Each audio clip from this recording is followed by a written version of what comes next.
नमस्कार मित्र आणि मैत्रिणी, वेलकम टू माय चॅनल. सावळ्याची जणू सावळी आजच्या भागामध्ये खूप मोठा धमाका झाला आहे. अनामिका तिलोत्माच्या समोर हात जोडून माफी मागते. म्हणते, मॅडम मला माफ करा, मला हे करायचंच नव्हतं, पण हे जबरदस्ती फक्त आणि फक्त ह्या भैरवीच्या कारणामुळे करायला लागलं आहे. कारण तिने माझा छोटा भाऊ तिच्या ताब्यात घेतला आहे, कैद केला आहे.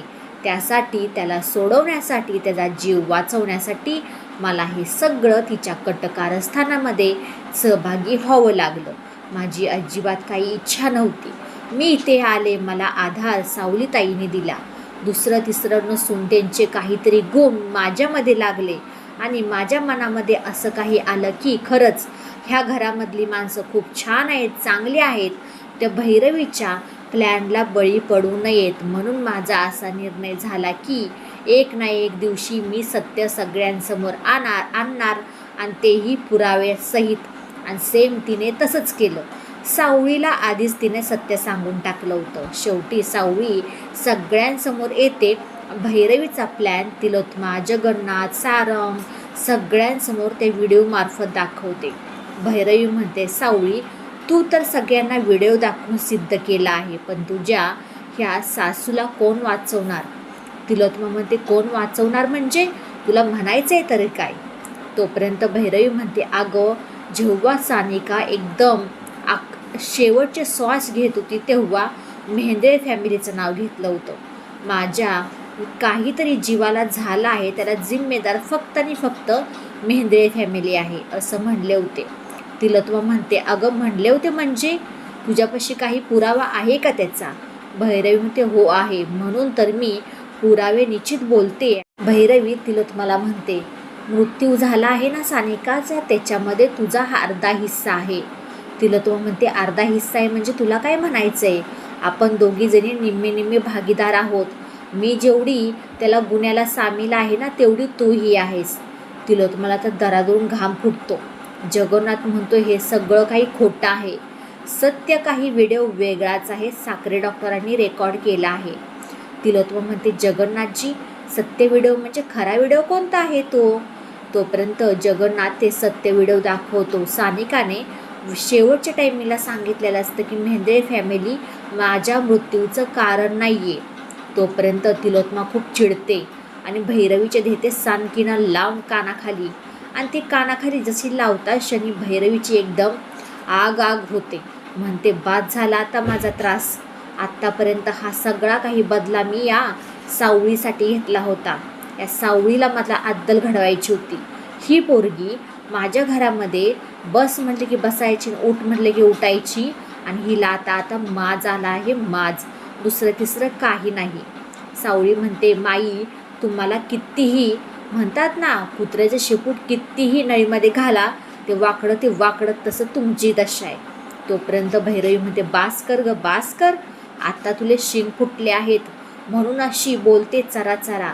शेवटी ही सासून तुझा नवरा तो सारंग तुझ्याबरोबर आहे ना, एवढी त्यामुळे बोलतेस अशी. तोपर्यंत सावळी सगळं काही ऐकून घेते.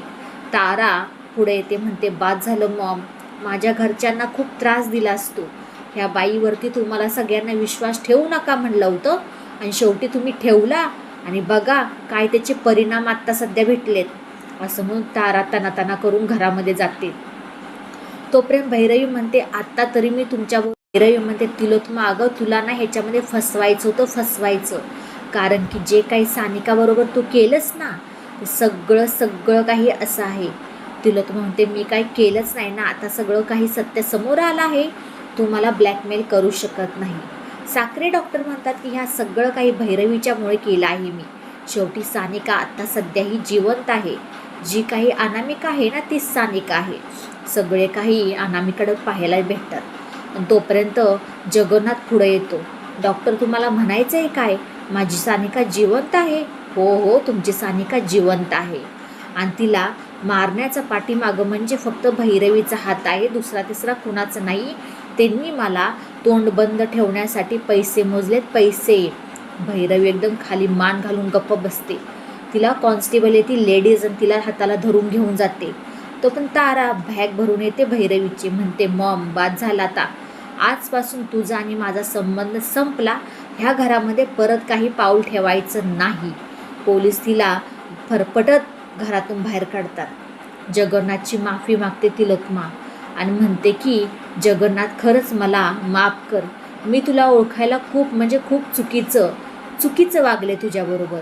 जगन्नाथ म्हणतो, बास कर तिलोत्तमा, ह्या सावळीकडून थोडंसं शिकून घे. कारण की तुझ्या ह्या घराच्या भिंतीना प्रत्येक टायमीला हिनं वाचवण्याचा प्रयत्न केला आहे. शिक जरा माझ्या लेकीकडून. एकतर लेक तू हरवून बसलीस, तुझ्या लेकाबरोबर माझं त्या लेकीचं लग्न लावून दिलं नाही. शेवटी हे लेक माझ्या कामी आली आहे. तिलोत्तमा म्हणते, हो खरंच जगन्नाथजी, हिचा खूप मी तिरस्कार केला आहे. असं म्हणताच सावळी जाते रूममध्ये. तोपर्यंत सारंग म्हणतो, ह्या सगळ्या प्लॅनच्या मुळाशी कोणीतरी मोठा गेमर आहे, दुसरं काही नाही. ह्याचं सत्य लवकरच सावळी तुझ्या समोर आहे. नक्की सारंगचा डाऊट खरा असेल का? व्हिडिओ शेवटपर्यंत पाहिल्याबद्दल खूप सारे मनापासून धन्यवाद. आवडल्यास लाईक, शेअर, सबस्क्राईब करायला अजिबात विसरू नका. चला भेटूया पुढच्या व्हिडिओमध्ये. बाय बाय सगळ्यांना.